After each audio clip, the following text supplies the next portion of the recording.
I'll speak broadly on the topic of surrender, and we'll discuss how surrender has two distinct aspects to it. Now, generally, whenever you hear the word surrender, what comes to your mind? What does surrender mean to you? Yes, please. Obeying the instructions of the spiritual master or Krishna. Yes, so surrender, one aspect of it is definitely obedience. Anything else? Take full shelter. It means shelter, taking shelter. Yes. Anything else? Accepting what is taught with all your heart. Yeah, accepting wholeheartedly. So that is surrender. Giving up. Giving up. Yes. Giving up. Giving up what? Anarthas. Sorry, giving up? Anarthas. Anarthas. Giving up the... Now, the anartha is a very interesting word. Anartha can at one level mean lust, anger, greed, envy. But anartha, if you go to the etymological meaning, what it means is that which does not have meaning or value. So, anartha and artha. So, the word artha has a meaning of wealth. Artha has also a meaning of meaning. So, wealth itself can be one source of meaning for people. Why am I working at this job? Because it is giving me some money. That is the source of meaning. But there are many other sources of meaning also. So surrender means those things which give us meaning, and those things which don't give much meaning. So we give up the things which are lacking in meaning. So that is one aspect of surrender. Now I'll talk about any other points about surrender. Freedom. Sorry? Freedom. So you're saying surrender brings freedom or takes away freedom? Recording in progress. Freedom. Sorry? Gives you freedom because you're letting go. Surrender, how does it? Saranagati. How does it give? Okay. Can you mute it? You have to lower the volume. Yeah, I'm lowering totally. Okay. Yeah, it's better now. So how does surrender bring freedom? Because you're accepting the spiritual master and obeying his instructions, and you're letting go of your own sense of control. Well, that means you're redefining freedom basically. You're redefining slavery as freedom and calling it freedom. I'm playing the devil's advocate here. How can surrender bring freedom? Surrender means actually losing freedom. Can I say something? Yeah, please. Not tied out by any material temptations. Yeah, so freedom from, you can say, temptations or distractions, or even confusions. So if it's only based on our own mind, I have to make decisions, then there can be so much confusion, so much distraction at each moment. But there is the freedom from all of these when we surrender. Yes, thank you. They're all very important definitions. Now,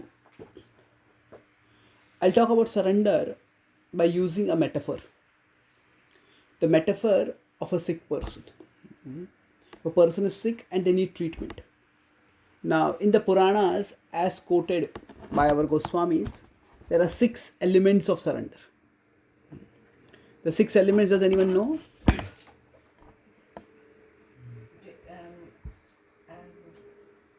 Things that are favorable for you. Is that the one? Yes. So surrender has 2 aspects to it. Those which are dynamic choices and those which are like developing qualities. So accepting what is favorable and avoiding what is unfavorable. So this is a choice which you have to make at every moment. So for example, if I am giving this class right now, I need to consciously choose. Okay, I may have you may have, for example, you are hearing this class. Now you may have 100 things on your mind. Some things didn't work out during the day. Some things you have to go back after doing this. So, but now what is favorable if you want to connect with Krishna right now? Focus on the class. There's something else in your mind. Maybe you're getting some phone messages. Okay, put that aside. So not now. We'll look at the message afterwards. So basically, these are choices that we can make, and this is actually something which makes surrender very practical rather than conceptual, because when we all can at all times think about what is favorable, what is unfavorable. So right now you are sitting and hearing, some of you are sitting behind and your audio was not coming, you came ahead, that's favorable. Now if some of you don't want to hear, you can go further behind and then that's favorable for that purpose. But the idea is surrender, in one sense it's extremely practical. These two, in this matter of choices, now we may say, of course, how can I know what is favorable, what is unfavorable? And that requires some intelligence. And that intelligence can be gradually developed. But these two are very practical. Now, apart from that, there are four other attributes which are associated with surrender. It's like when somebody is healthy. Now, how do we know that they're healthy? At one level, we can say they move energetically, their face is bright, and so there are certain actions which indicate health. Now, beyond that, we can do a health checkup and you can say, okay, your blood pressure is normal, your various physical parameters are within the acceptable range. That's also indication of health. So, in one sense, health is seen through parameters that are relatively easily visible. Say, if I'm speaking and I'm constantly coughing during speaking, that would indicate that I'm not healthy. So there are okay. Now the sound system doesn't seem to be healthy. Someone's Okay. Maybe everyone needs to be muted. Okay, so yeah. So first is chanting. Now, or somebody is saying. first thing about chanting, I just want to tell you. So are they responding to the class? Responding, yeah. Is it okay now? If somebody is responding, I think they need to raise hand if you want to. Let me put a So message. left, right. Okay. Yes. Bhagavatam For Prabhu, example, there is some context. Radar can you mute yourself? Radar, R-A-D-A-R, radar, radar, radar. Bhagavatam Prabhu, sir, can you Can, mute can, yourself, can, please? can the admin not mute everyone? No, he's unmuting me again every time. No, but the admin can just take away the admission Okay. permission. Okay. So, health can be seen from certain activities, and health can also be seen from some more subtler measures, like, okay, how much is the blood pressure, how much are certain other parameters which can look at. So like that, there are qualities which are associated with surrender. Now those qualities or attributes, those thought processes which are, say, there is anukulyasya sankalpa pratikulyasya varjanam rakshishyati iti vishwaso goptrutve varnam tatha atmanikshepa karpanye shadvidha sharanagatihi. So there are these four attributes. Now, which are associated with surrender is that we have faith that Krishna is our protector. Then we have the understanding that Krishna is our maintainer. Atmanikshep, that we offer, like you mentioned today, giving up. We offer ourselves fully to Krishna. Offering ourselves, not just offering things, but offering ourselves to Krishna. And Karpanye. And Karpanye is recognizing our helplessness without Krishna. So, now these are things which may come and go for all of us. Sometimes, say, if we are in a situation of great challenge, maybe financial challenge, physical challenge, relational challenge, at that time we may just feel completely helpless. And that time we may call out to Krishna, Krishna, I surrender to you, please help me. So that recognition of helplessness is a sign of surrender. Like Draupadi, she raised her hands up and she called out Krishna, please save me. Now, at that time, Draupadi was expressing her surrender. Now, does that mean that before that Draupadi was not surrendered? No, she was in one sense always surrendered. But surrender has different expressions. Initially, when she was dragged into the assembly, she was using her intelligence to try to reason with all of them. And she was trying to stop that adharma from happening in the assembly. So that was also, she was constantly making choices. What is favorable, what is unfavorable. So when she was dragged over there and she has explained what has happened, immediately she used her intelligence and said, what is favorable over here? She said that she made an argument over there that, okay, if Yudhishthira had already gambled himself, then he was no longer his master, then how can he be my master? And how could he have gambled me? And she raised this question with everyone, and nobody was ready to answer the question. Nobody was able to take a definite stand over there. So basically, when everybody remained silent, she called out again. This is assembly where dharma is to be established. So tell what is dharma. And then various things happened over there. But then Duryodhan tried to play husband against wife.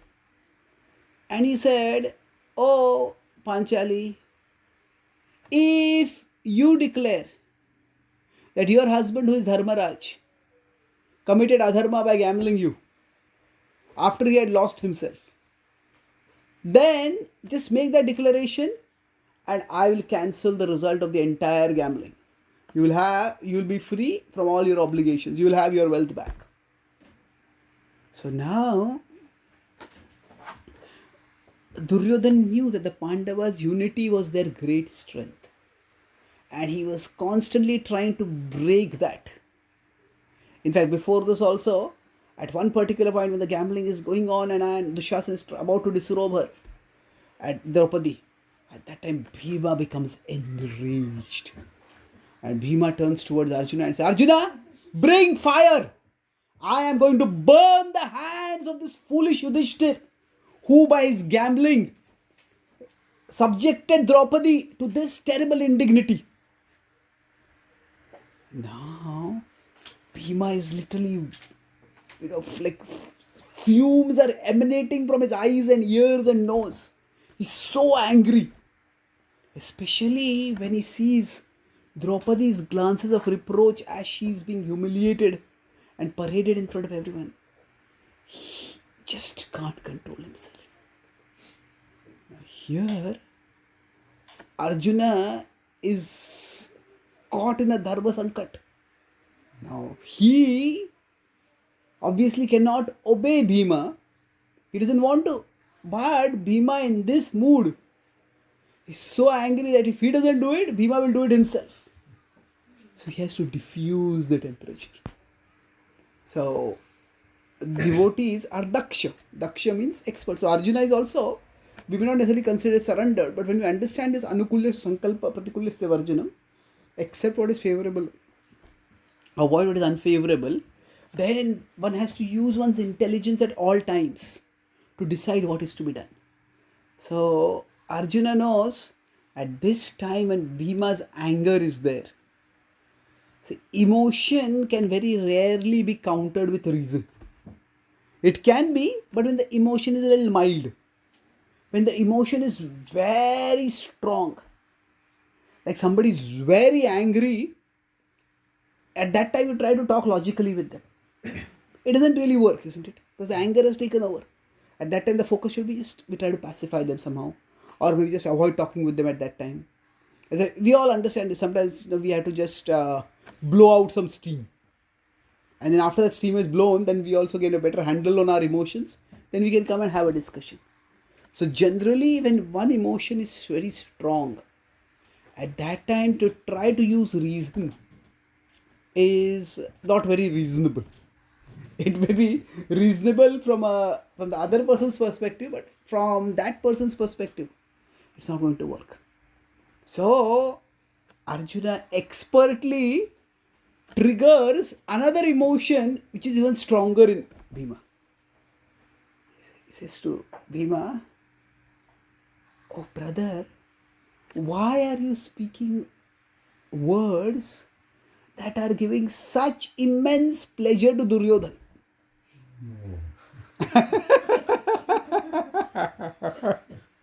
Now Bhima is enraged with Yudhishthira, but Bhima looks at Duryodhana and sees how gleeful Duryodhan is on seeing the conflict between the Pandavas.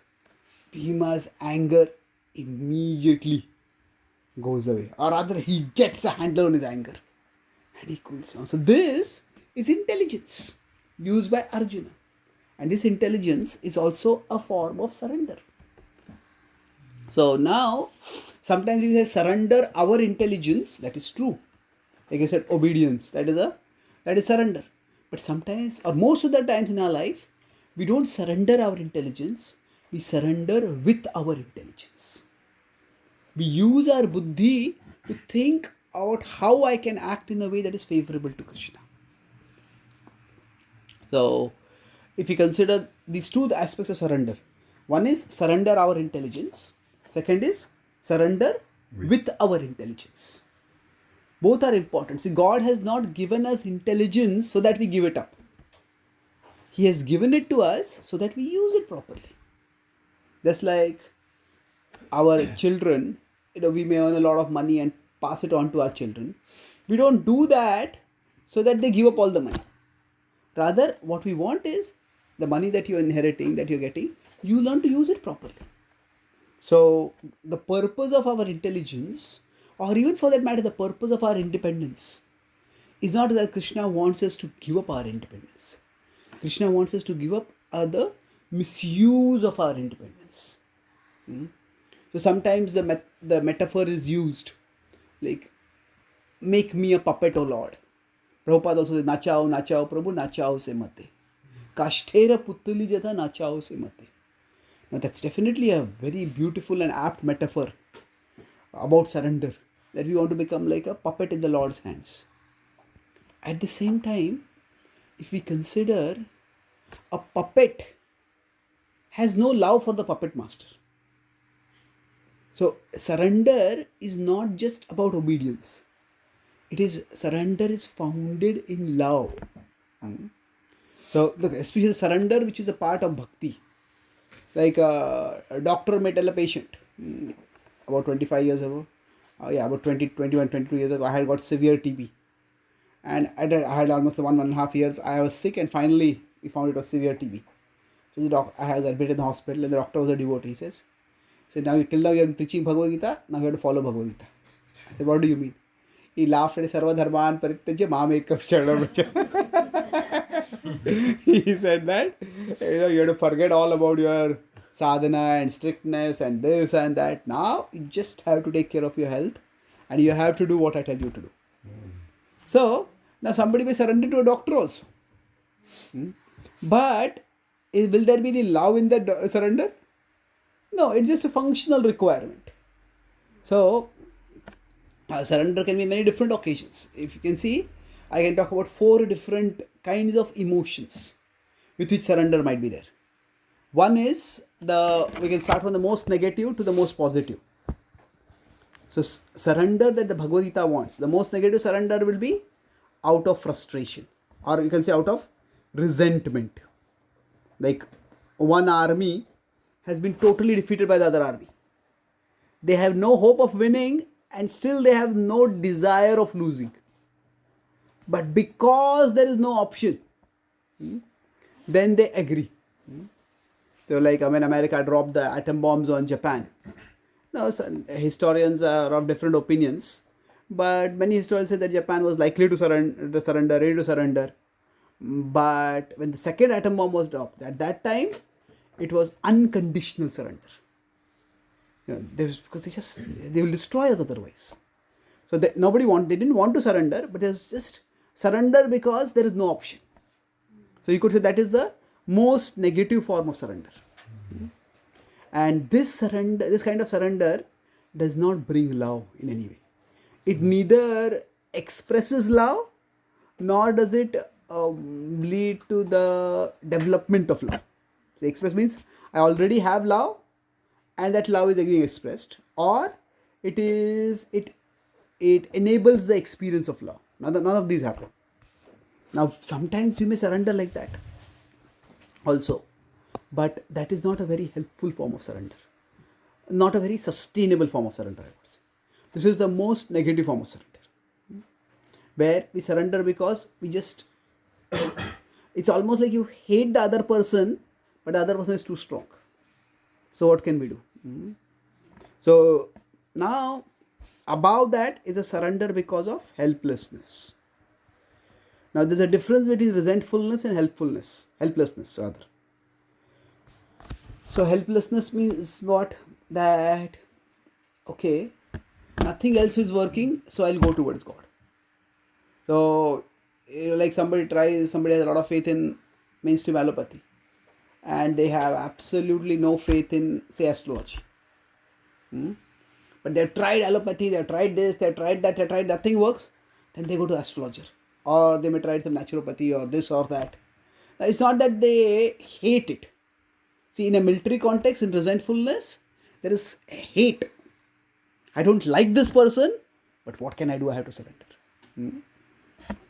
So that is the most negative. But helplessness means there is no negativity over there toward the thing we are going to, but there's no interest also. There's no appreciation, no faith. Okay, nothing else is working, so let's do this. So this is slightly anukul. See, generally when there is some outreach done through fear, if you don't worship our God, you're going to go to hell. Yes, people may start worshipping God by that way, but that's not a very anukul emotion. So there's negative toward the object of surrender, that is resentfulness. Then there is more or less neutral toward the object of surrender. I don't really care. I have no interest in surrendering, but okay, nothing is working, let me try this out.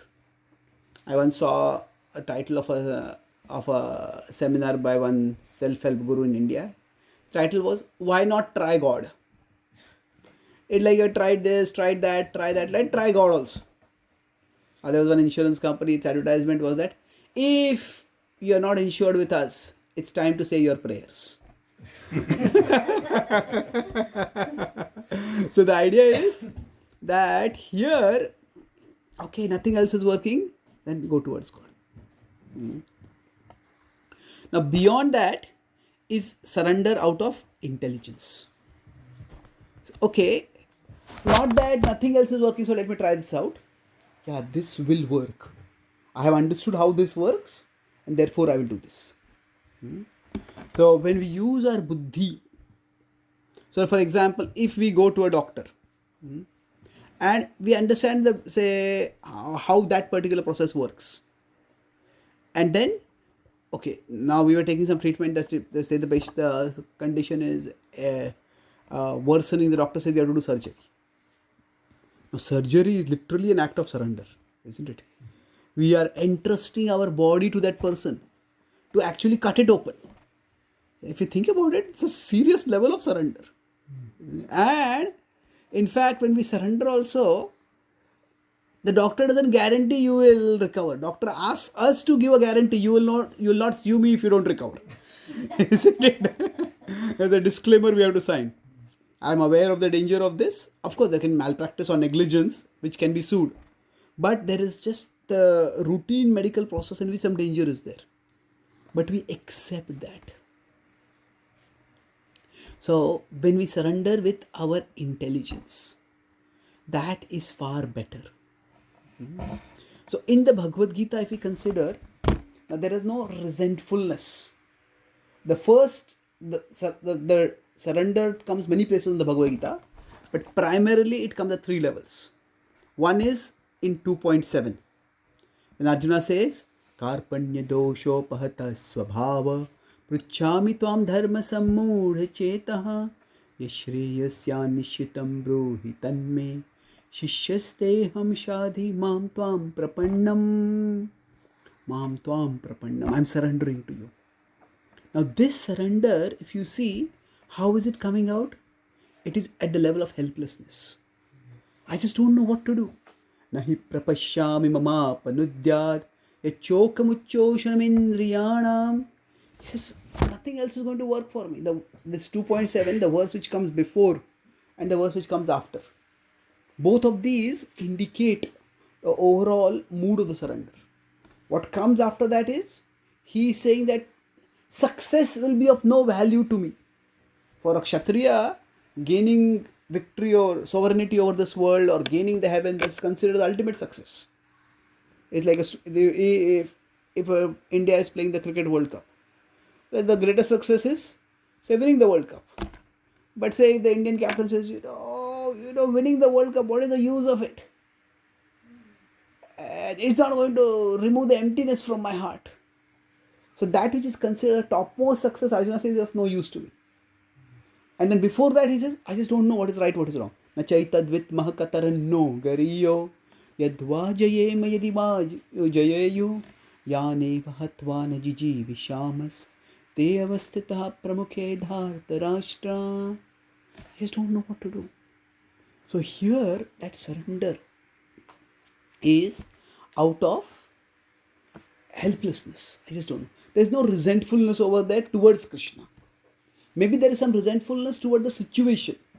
Arjuna says, Katham bhishma maham sankhe dronam cha madhusudana ishubi pratiyotsyami pujarha varisudana. He says, how can I shoot arrows against Bhishma and Drona, who are so venerable, so respectable for me, that I should be offering them flowers in respect? So there is definitely resentfulness, you could say, but it's toward the situation. It is not towards the Lord. I hope this difference is clear. Like, somebody may not want to go to the hospital for treatment.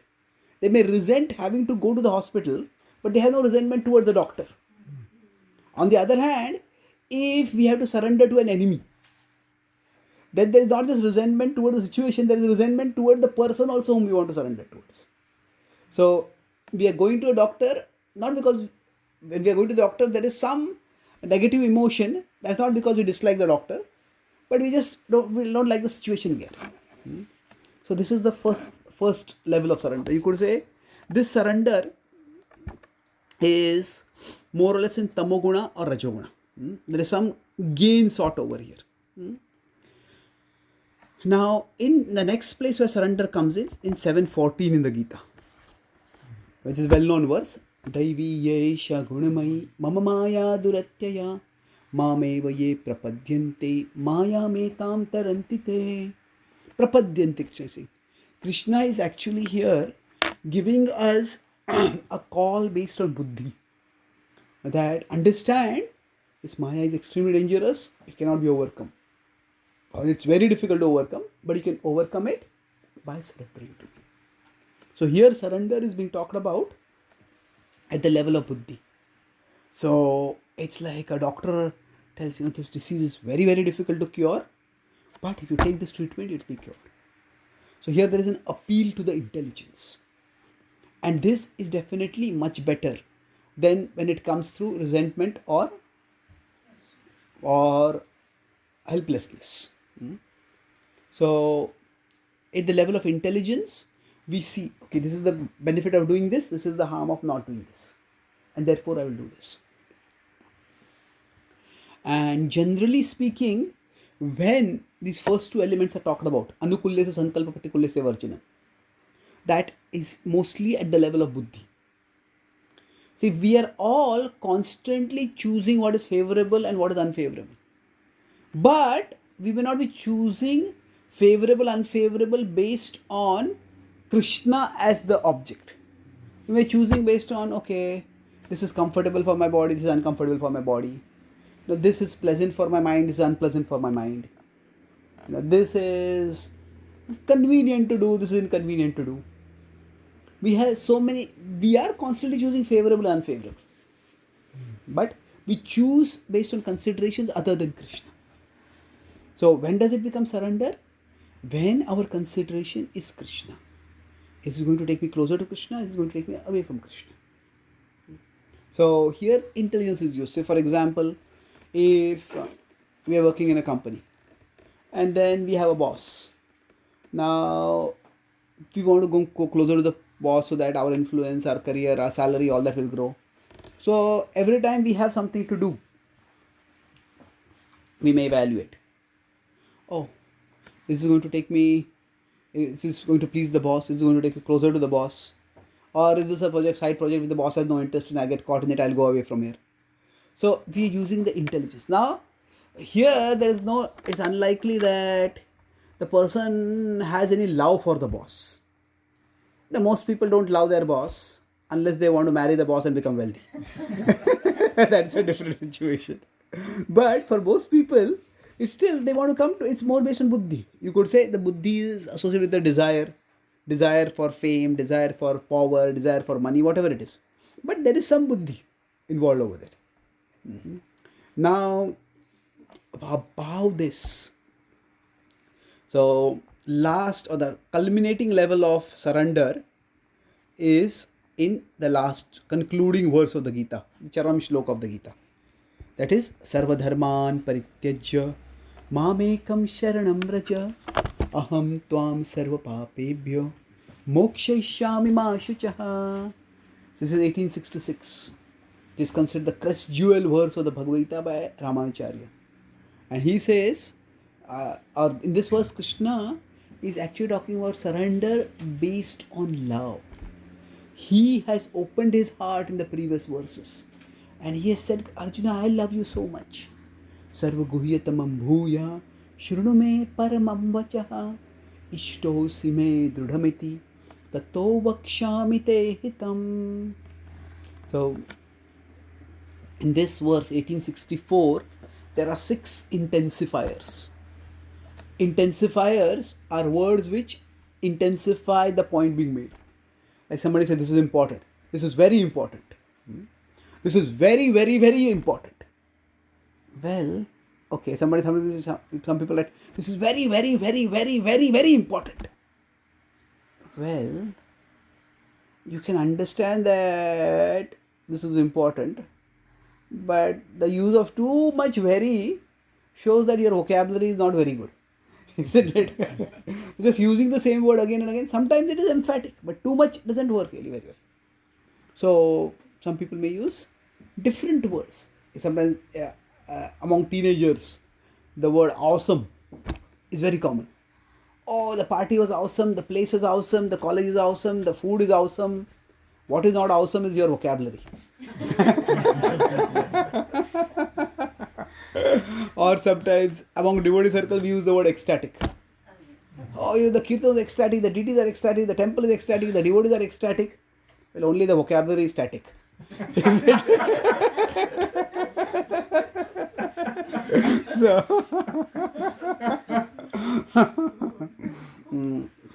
So, if there are different intensifiers used, then it is even more attractive. So, Krishna in this verse, when he's conveying his love to Arjuna, at that time, he's actually, this last section of the Gita is very sweet.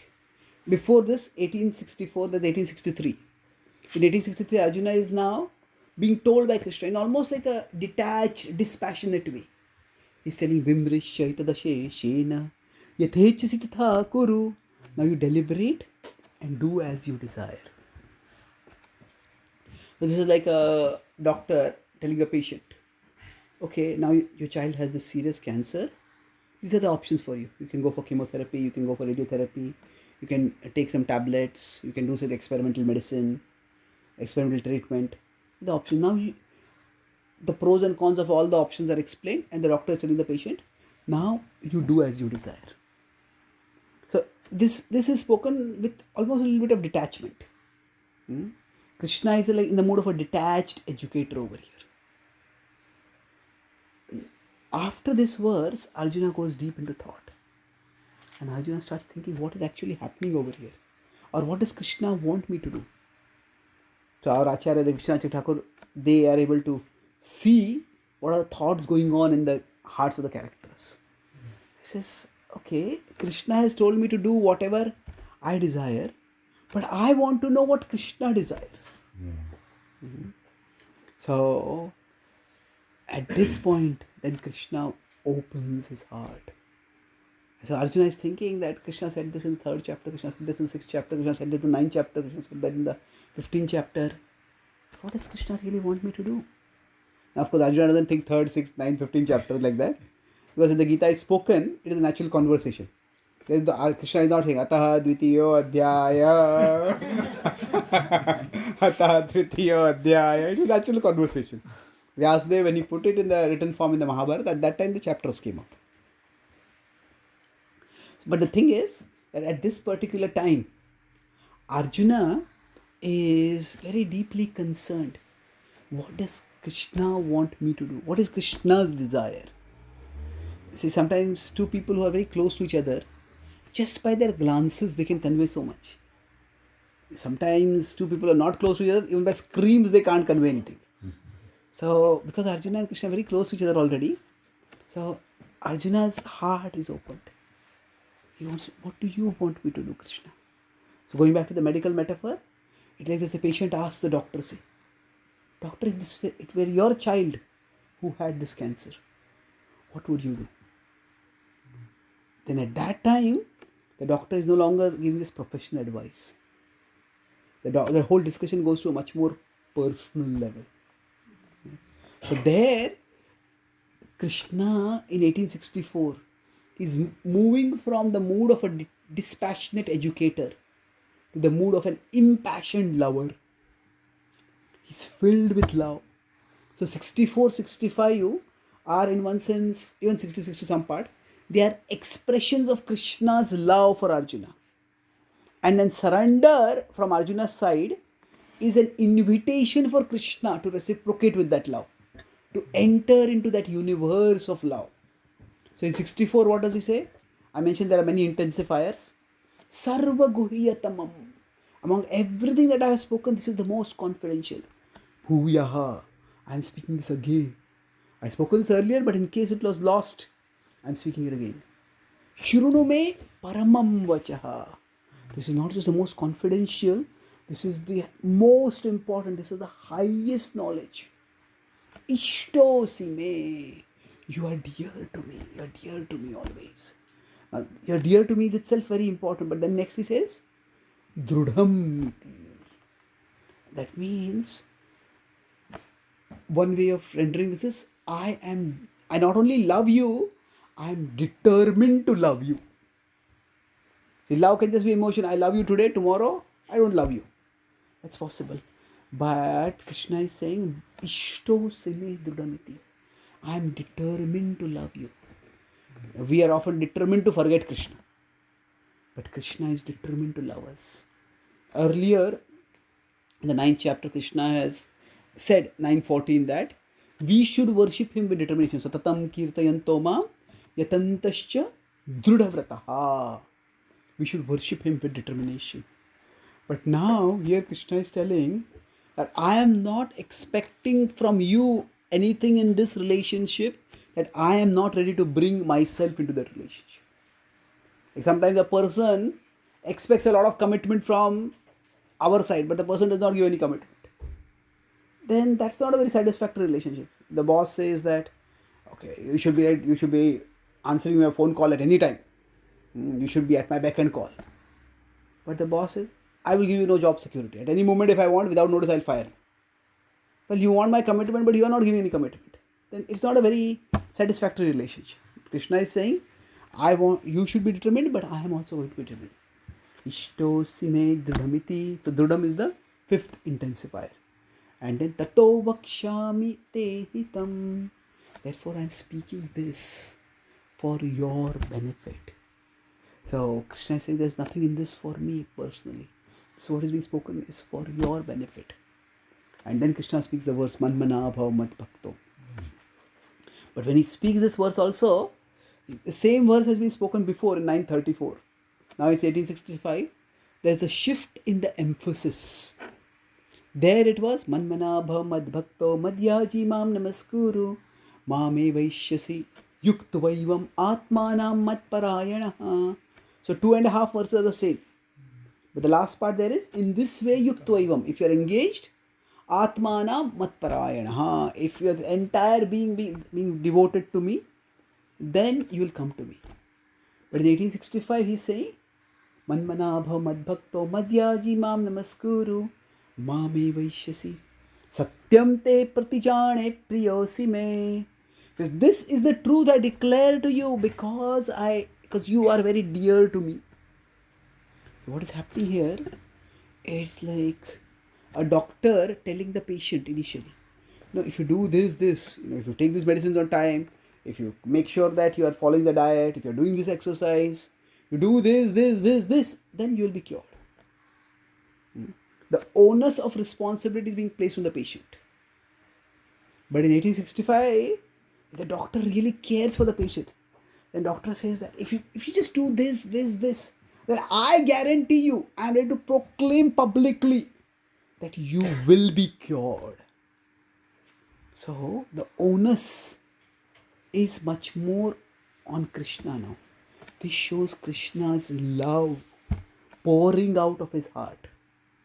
And then the next verse when he says, Sarvadharman parityajya mamekam sharanam vraja aham tvam sarva papebhyo mokshayishyami ma shuchaha. So again he's saying, I will free you from all sinful reactions, do not fear. Starting Arjuna's fear was that if I fight this war, if I shoot Bhishma and Drona, if I destroy my own dynasty, will there be papa because of that? Will there be sin because of that? And Krishna is saying, no. And even Krishna has explained how there will be no sin throughout the Gita. He has explained how the sin comes not just because of the action, but because of the motivation with which you are doing the action. But it says, even if there is some sin, I will protect you from it. So here, Krishna is actually like a doctor who is saying that I take full responsibility. If there's any liability, I will take the liability. If there's any complication, I will treat the complication. You just take this treatment. Now, where will be a doctor who is ready to take unlimited liability? But Krishna is that. Krishna is saying, aham, that sarva word comes twice in this verse.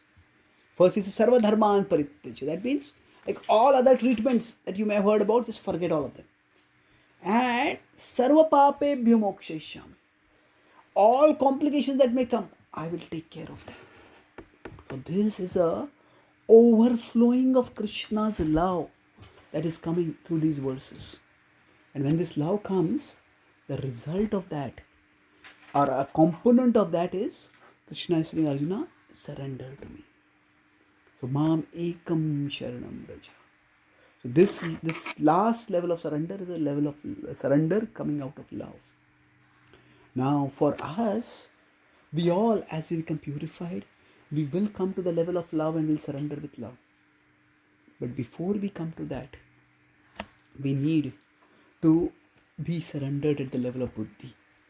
That's why I said the first two elements of surrender. I'll just complete 1 minute.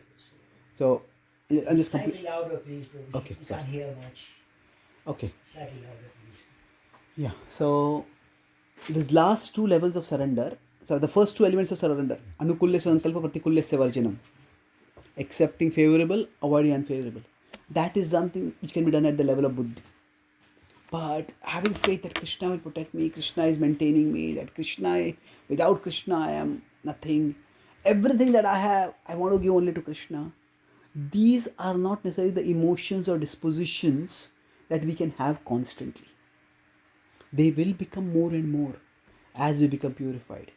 As we rise from the level of buddhi to the level of what Jiva Goswami calls the preeti.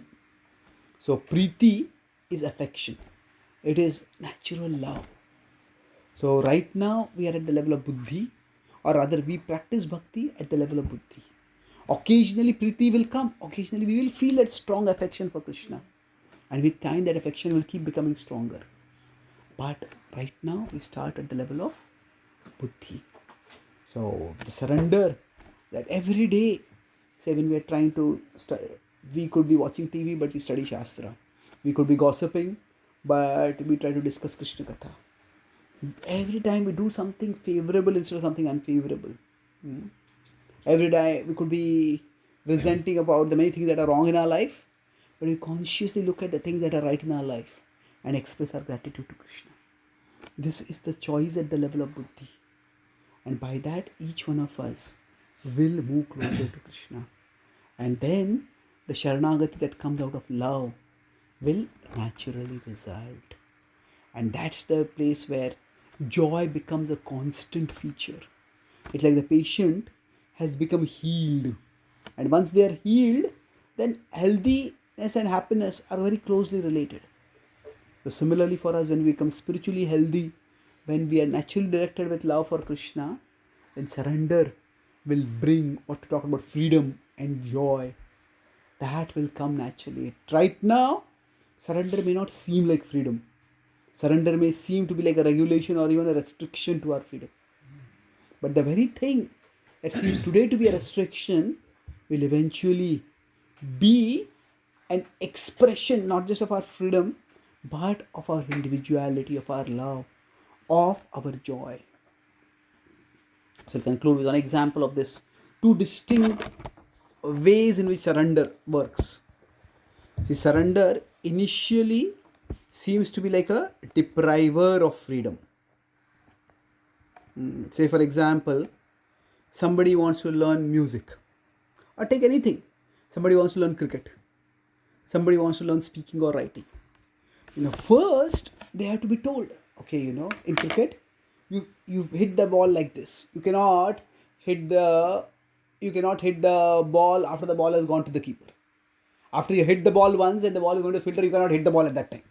You cannot hit the fielder who is catching the ball with the bat. So there are rules. So when we are speaking initially, we learn, okay, the subject has to come first, then the verb has to come, then the predicate has to come.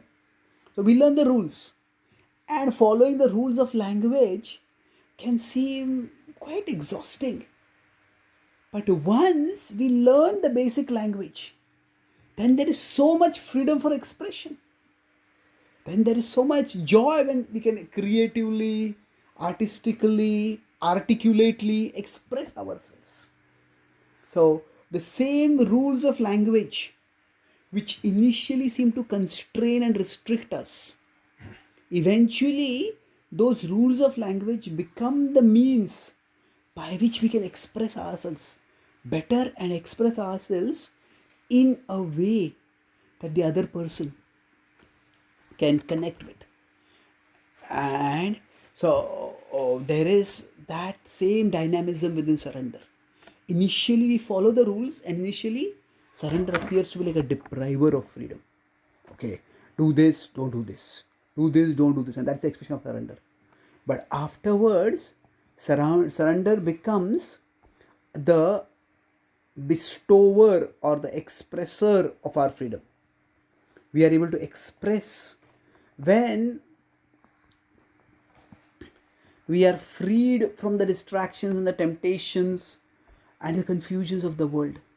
Then, by our surrender, we can express our love for Krishna more and more and more. And this is the stage that is where we move from our present Vaidhi Bhakti to Bhava Bhakti and eventually Prema Bhakti. So I'll summarize what I discussed today. We discussed broadly 3 main points with respect to surrender. That surrender, all of you gave different understanding of what surrender could mean. And then I talked about surrender is both in terms of activities and qualities. In terms of activities, we make the choices. What is favorable and what is unfavorable. Qualities means that comes from the conviction that Krishna is the protector, Krishna is the maintainer. So it's like health can be seen both from visible activities, and there are invisible or subtle metrics that have to be more carefully evaluated. And then we discussed about surrender. Levels of surrender can be seen in terms of the reasons for surrender or the emotions with which we are surrendering. So what is the most negative emotion? Resentfulness. That's like basically a military general, army surrendering to the enemy. Then there is helplessness. That may be like a patient going to a hospital for treatment. Patient doing surgery or getting hospitalized. Then there is intelligence. Intelligence means, okay, we understand this is the best treatment. So at the level of helplessness, okay, nothing else is working, let me try this. The intelligence, we understand this is the best treatment. And then the highest is love. At the level of love. So where we surrender because we have love and we want to express the love. So it at this level, surrender express Surrender expresses the love, and surrender also enriches the love. By surrendering, the love becomes deeper. So we discuss how the Gita's surrender also evolves. In 2.7, it is out of helplessness. In 7.14, it is based on intelligence. And in 1866, it is based on love. Sarvadharman Parityajya. So we discuss how Krishna's heart is opened, and Krishna expresses his love and then calls for a reciprocal love. And the last part I discussed was about how when we surrender and freedom, initially surrender may seem to be like a depriver of freedom for us, but the same surrender, like following the rules of language or sports or music or writing, initially, oh, can't do this. But what becomes a depriver of freedom initially, that itself becomes the pathway, the bestower, the expressor of our freedom and creativity eventually. It is at this level.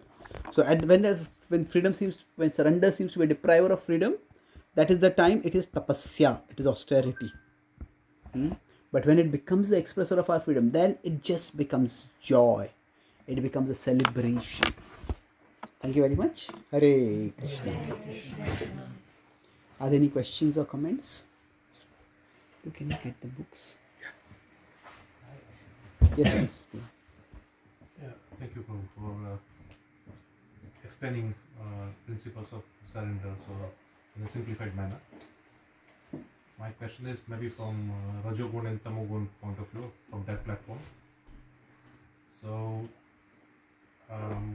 my experience is like I'm at the level where surrender is out of helplessness. So you kind of end up accepting that you have done everything you could, but still your problem is not being solved. And then it's the realization that okay, Krishna is the controller and only he can solve. Okay. So that's one part. And so we surrender, that's acceptance. But then it still doesn't kind of solve your material problem. It just lead to that surrender. So how do we deal with this? And that's second part, but I'll ask that later. Okay. So when we surrender out of helplessness, see, at one level, any form of surrender is good. Yena kena prakarena mana Krishna yeshait. That anyway we surrender, that is always good. But eventually the test is, okay, when I had the problem and there was no option for me, at that time I surrendered. But now when there are options for me, what do? Do I say, okay, thank you Krishna, bye bye, I don't need you anymore? Or I still maintain that relationship? So it's, say a boy proposes to a girl, please marry me. And the girl asks, why? It's because no other girl in town is ready to marry me. Now, that is definitely not the most flattering of proposals. Now, if the girl accepts that proposal, that shows her love for the boy, not the boy's love for the girl. Eventually, if somebody else is also interested in that boy, and still that boy chooses to be with this girl, then that shows his love for the boy. So similarly for us, when we have tried everything else, it is Krishna, nothing else is working, so I come to you. So it is Krishna's love for us that he accepts us at that time. But later on, when we have options, and even in the presence of those options, we don't turn away from Krishna. When life is also comfortable, things are working, we don't really feel the need for Krishna. We don't feel helpless in our life. But that time also we stay connected with Krishna. That is when our surrender is seen. Or rather, our love is seen at that time. Or at least our desire for love, our intention for love is seen. Now, that's one aspect of it. So anyway we surrender, it is good. Now, as far as the problem not being solved, see, in the material world, there is no guarantee that problems will always be solved. In fact, that is one of the reasons why karma kanda level of religion can very easily lead to atheism. Karma kanda level of religion is where I do good or I worship God and I expect some materially good results. Now, it can happen, and it has happened throughout history, that some people do some rituals, people do some puja, people do some austerity, people give some charity, and they get some good results. If most people throughout history, whether in the Vedic tradition or outside the Vedic tradition, most people in the material world are going to be materialists. They're pious materialists. So the reason why religion has survived for so many centuries, for millennia, even from a modern historical perspective, is that it has worked. One sociologist said that traditions are experiments that have worked. Why would people keep doing something again and again till it becomes a tradition? Because something about it was working. So religious traditions are also traditions that have worked, and that's why people continue doing it. But as Kali Yuga starts becoming more and more dark, then what happens is the dharma, the order that is there in the universe, starts becoming less and less evident for us. And that is why sometimes we may worship and we may not get the results. And when that, now why does that happen? It is not outside the law of karma, but in Kali Yuga, people's karmas are very much mixed and confused. So sometimes we may be doing good karma right now, but we may be going through a phase of negative karma, and that's why our good karma may not seem to be producing results. So that's why sometimes, even when we worship God, still the problem may not go away. However, what will happen is, see, there is release from problems, and there is relief amid problems. So by the surrender to Krishna, we can experience relief even amid the problem. It's like I go to a temple and I pray to Krishna, I immerse myself in the kirtan. There may be this anxiety, this problem, that problem, all that is there. But at least for the time when I go to the temple and immerse myself there, I feel some relief. And that is no small thing. That is also very significant actually. So many people spend so much money on entertainment nowadays because they want some relief basically. Of course, they get some relief through entertainment, but after that it causes further agitation. So even the relief is a good thing. But release may or may not come. In the Shastra, there's the example of Hanuman being victorious when he went to Lanka. There's also the example of Jatayu failing at the material level. He became a martyr. There's no guarantee just because we are surrendered that there will be success or even protection at the material level. And definitely, overall, our condition will be better. But that does not necessarily mean that materially the condition will become better. At an emotional level, at a spiritual level, we will be better. Okay? Second part is so I spoke about problem which can be solved. Then there are situations, as you explained, like terminal illness or some serious kind of illness, where parents go to Krishna with the hope that the child will get cured. So there's hope in surrender. But then child passes away, for example. Yeah. Right? So then the faith could be shaken because the reason for surrender is not fulfilled. Yes. So how do we kind of what Yes, is the guidance? Yes. See, that's why the difference between the Kanishta and Madhyamadikari is the value of association of devotees. That means if somebody just goes to a temple and worships and does some puja, maybe does give a lot of charity, and they say nothing happened, still this disaster came in my life. What is the use of my worship, all this worship? But if actually when they go to a temple, they meet some devotees, they talk with the devotees, and they bond with the devotees, and then they see that the devotees offer support in various ways. Okay, yes, this problem still came in my life, but with the emotional and practical support of the devotee community, I was able to face this in a much better way. So then we may go to Krishna for one particular benefit, but we see there are other benefits also which I get.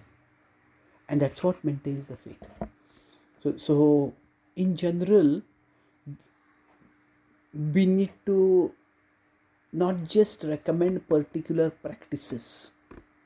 Like somebody is having some trouble, chant Narasimha mantra. Okay, that's good. But more is that connect with the process of bhakti. There is the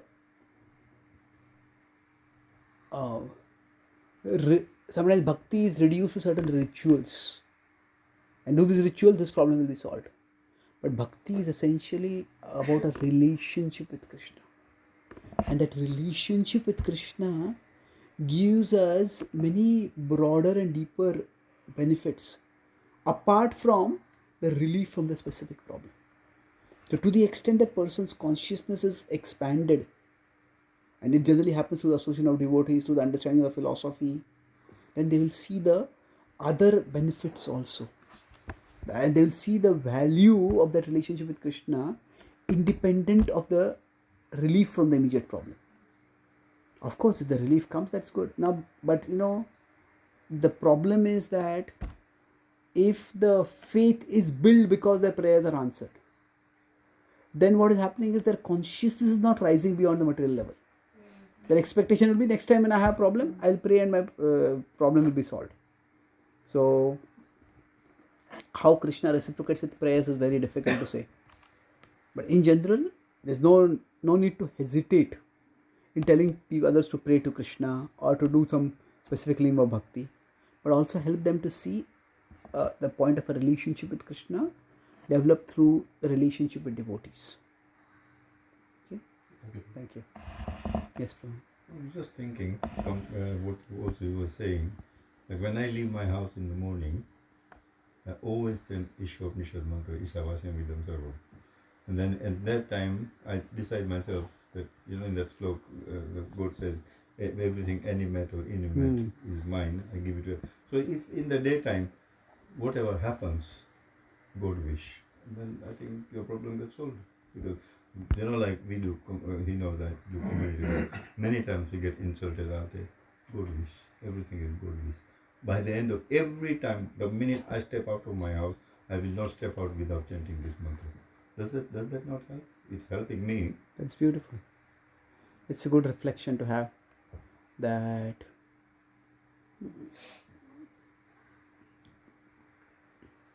Upadrashta Hanumantacha. Krishna says in 30:23 that Krishna is the overseer and he is the permitter. Nothing can happen without his permission. So now it is God's will. That is definitely a good thing to think about. At the same time, that should not lead to we becoming passive. Oh, if it is God's will, then I will do the service. No, I will do this service. And then what result comes, that is God's will. So God's will happens to us, but God's will also meant to happen through us. So the way God's will happen to us is not so much in our control. That means, say right now, I'm giving this class. Now how many people will come for the class, how much they'll be interested in the class, how much they will understand this class, that's not in my control. So that is God's will. Now if sometimes I may be very enthusiastic, but people are not enthusiastic, I accept that as God's will. But how well I prepare the content, how clearly I try to deliver the content, that is my responsibility. And that I need to be as industrial. That would be 247? Karmanyavadhikaraste. Yeah. Karmanyavadhikaraste is more of Karmanyavadhikarasta. that is 247. I would say that is more at the level of Karma Yoga, because Krishna is not mentioned over there directly. 330 is Karma Yoga culminating in Bhakti Yoga. Krishna says, they say, Mai sarvani karmani sanyasya adhyatma chetasa nirashi nirmamo bhutva yudhyasva vigata jvaraha. So Krishna says, Mai sarvani karmani. Not just be detached from the fruits of your work, but offer the fruits of your work to me. So one is detachment, this will entangle me, so I'm not going to get caught in this. But I want to offer this to Krishna. The Krishna element comes much more in that. But that's true. 247 is a very good foundation for that. Thank you. I Yes, just wanted to ask Prabhuji, what Yes. is the difference between taking shelter and surrender? Because I was asked to take shelter, so Okay. I want to find out in like what you're explaining. Okay, so I would say terms have different meanings at different contexts. But specifically with respect to the way the terms are used, taking shelter generally focuses more on the idea of we accepting Krishna's will. Bhakti has two different aspects. There is taking shelter and taking responsibility. When Draupadi surrendered, it was taking shelter. She raised her hands up. At the end of the Bhagavad Gita, when Arjuna surrendered, he did not raise his hands up. He raised his arms up in readiness to fight. So, surrender has the aspect of taking shelter. Surrender also has the aspect of taking responsibility. Taking responsibility to do Krishna's will. See, one is God's will happening to us, we accept it. Like Jesus said in the Bible, just before the around time of the Last Supper, he said, "Let thy will be done." Whatever happens, I accept that. Let thy will be done. So that is taking shelter. But what Arjuna is saying at the end of the Bhagavad Gita is, "Karishye vachanam tava." Not let thy will be done. It is more that I will do thy will. It's not that I accept what is happening to me. That is definitely there. But I also accept the responsibility to do what you want me to do, O Lord. So in that sense, you could say, if surrender is like a big circle, within that, shelter is one smaller circle. Shelter is one part of surrender, that where we accept what happens to us. Krishna, I am going to stay within your shelter. I'm not going to forget you. I'm not going to reject you. I am going to stay here fixed at your lotus feet. That's shelter. It's like, say, if there's a storm, we come under a tree or we come under a shed. We come under maybe some building and we stay there. That's taking shelter. But if there is a storm and it is our responsibility to provide disaster relief. Say, if we are a part of the disaster relief team of the government, then yes, it is our responsibility not just to stay under the tree, but to get others under the tree. So that is also an aspect of surrender. Okay? Is it clear or it's confusing? A bit confusing, but trying to understand that. Now think about how Arjuna does not raise his hands up like Draupadi. Why? Because there are certain things which are in our control, which we need to do. And we can't say, oh, whatever happens, that's surrender. No, I have to do this properly. There's taking shelter and taking responsibility. Now, Arjuna couldn't have said, Krishna, you are God, you already shown me in the Vishwaroop that all the enemies are killed. So you kill them, why do you want me to fight? That would be passive, that would be irresponsible. So taking shelter is one aspect of surrender. Taking responsibility is another aspect of surrender. Surrender involves both of those things. Is one higher than the other? Sorry? Is one higher than the other? Is one Higher than the other? the higher than the other? As in, No, I think it the depends. First part of surrender is taking shelter. I'm not sure you can necessarily say like that. So can we say that, say, at least in the Brihad Bhagavatamrut's hierarchy, Pandavas are considered higher than Prahalad. Prahalad is not doing anything at all. Just closing his eyes and folding his hands and praying and remembering Krishna. Prahalad himself said the Pandavas are higher devotees. So now, I mean, you really can't compare so absolutely like this, but at least in that particular hierarchy, the gopis are considered the highest devotees. So are the gopis dependent on Krishna? Are the gopis surrendered? Of course. But their surrender is where? They're active. I want to cook the best for Krishna. So they take responsibility. So it depends on context. It depends on how best we can be a part of Krishna's plan. So those are Prabhupada's God brothers who did not take the initiative so much and travel abroad to fulfill Mahaprabhu's prophecy. Can we say that they were lesser devotees? I don't think we have to say that. But they may also have been sheltered. They may have taken shelter of Chaitanya Mahaprabhu's lotus feet. But they did not take the responsibility to spread Mahaprabhu's mission the way Srila Prabhupada took. So in that sense, there is a difference. Okay. So which may start first? Is it shelter first, responsibility first? It depends. Like some people may feel a great need for taking for, because nothing is working for me, so I'll do this so I'll take shelter of God. But some people it may be that okay, my life is going on well, but I want to do some good for society, and then there is in this temple some free food is being distributed. So let me also go and distribute food over there. So let me support the distribution of food over there. They're taking responsibility. That is also a form of surrender. Okay. Yes. The first one is a very brief one. There may not be much validity to this question, but forgive me if there isn't. Prabhupada often say in his writings and even in short, longer video clips. Who would say? Prabhupada. Yeah. Prabhupada. Yeah. He often say to people asking questions to surrender, and Prabhupada would simply say, "You can surrender right this minute, and it's all done. You're back to Godhead."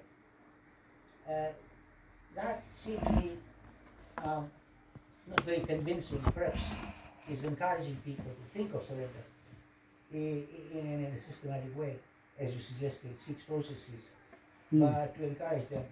So I can understand that that's the case. But the second part, more something that I could not quite follow what you say, was Draupadi's, when she was being disrobed. And it mentioned something about she was previously surrendered fully to Krishna. And then in this moment of disrobing, she's turning to Yudhishthira and saying, okay. "Oh, Go ahead, please. What are you doing? You're not being able to helpful. You're not helpful to me. So really, I can't turn to you, or you're useless, all of you, my husbands." And then something strikes. You mentioned in the way of using her intelligence. And how did it all? And I mean, I must admit I could not understand that process that you described. Okay. Please, could you? Okay, thank you. Try to explain to me. See, in different contexts, Yeah. different aspects of bhakti or even different aspects of surrender are emphasized. So, I was saying, the main point I was making is that it is not that when Draupadi was trying herself to avoid the disrobing, that does not mean she was unsurrendered. See, it is not that we are not meant to use our intelligence at all. When there is a problem, it is God has given us intelligence, we are meant to use it. So the idea is that we try as much as possible to remember that even my intelligence is coming from God, my ability to deal with this problem is also coming from God, but I use that ability. And then when the ability doesn't work, that time also we remember God. But is it that when we are using our ability expertly, does that mean we are not surrendered? No, it doesn't necessarily have to mean like that. So somebody is an expert musician and they are singing and playing musical instruments expertly.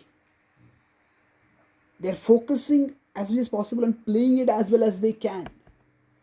Does that mean they are not surrendered? No, they are surrendered. They could be surrendered. They need not be also. It depends. So sometimes I was told this pastime, and that pastime may be true, but it does not fully establish the idea of surrender, that as long as Draupadi was holding on to her cloth, Krishna didn't come. And only when she let go of her cloth, at that time Krishna came. True. Now, that may be true. This incident is not mentioned in the Mahabharata. In the later tradition, in some other retellings, it may be mentioned. But the original Mahabharata doesn't mention this clearly. But the point is, was it wrong for Draupadi to hold on to her cloth? No, it was not wrong. She was using her strength and her intelligence as much as she could. So I was only making this point that just giving up our efforts does not necessarily mean that is the only time we are surrendering. But then she was depending on her husband or Pandavas for protection So and ignoring and forgetting Krishna.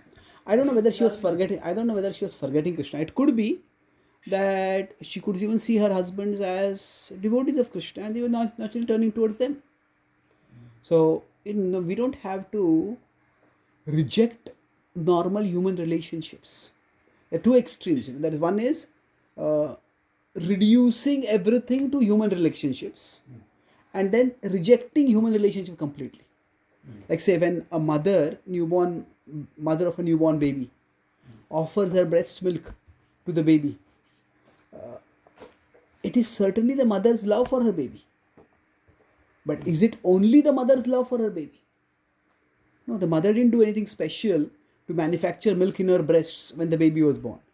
The same God who sent a child through her womb into the world has also sent milk in her breasts. So the breast milk is both the mother's love and God's love. True. Both are there over there. So now if we say there is no mother's love, it's only God's love, well, we are dehumanizing and depersonalizing over there. So in that specific situation, you said dependence on human beings, i.e. her 5 husbands, is surrender to the devotees of Krishna Yes. and implicit surrender to Krishna at that point. And then the partial surrender to her husbands, it doesn't work, then there is full surrender by raising Yes. her arms. Is that Yes. the correct interpretation? Well, I wouldn't use the word full and not full. It's more like, as you said, more of implicit surrender and explicit surrender. Initially, it's implicit surrender. Yeah. Later, it's explicit surrender. The So one it's more explicitly expressing that surrender. Like I say, if a doctor is a heart surgeon, and a doctor is treating a devotee's heart surgeon, devotee is a doctor and heart surgeon, say. The devotee is treating a patient who has got a very critical heart attack. The doctor has to do their best at that time. And after they do their best, still if everything is uncertain, then they pray to God. Okay, Krishna, now it's in your hands. But the doctor cannot say that, okay, why do I do the surgery? It's all in Krishna's hands. So the doctor expertly doing the surgery can also be an expression of surrender.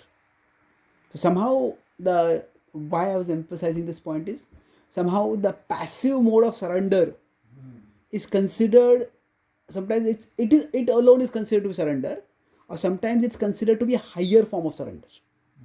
It may be, it may not be. It depends on context. Thank you. Okay. Maybe last one or two questions. Final question. Final question. Yes. We'll talk separately if you want. Yes, Mataji. It was really more an observation on what Prabhuji was saying there.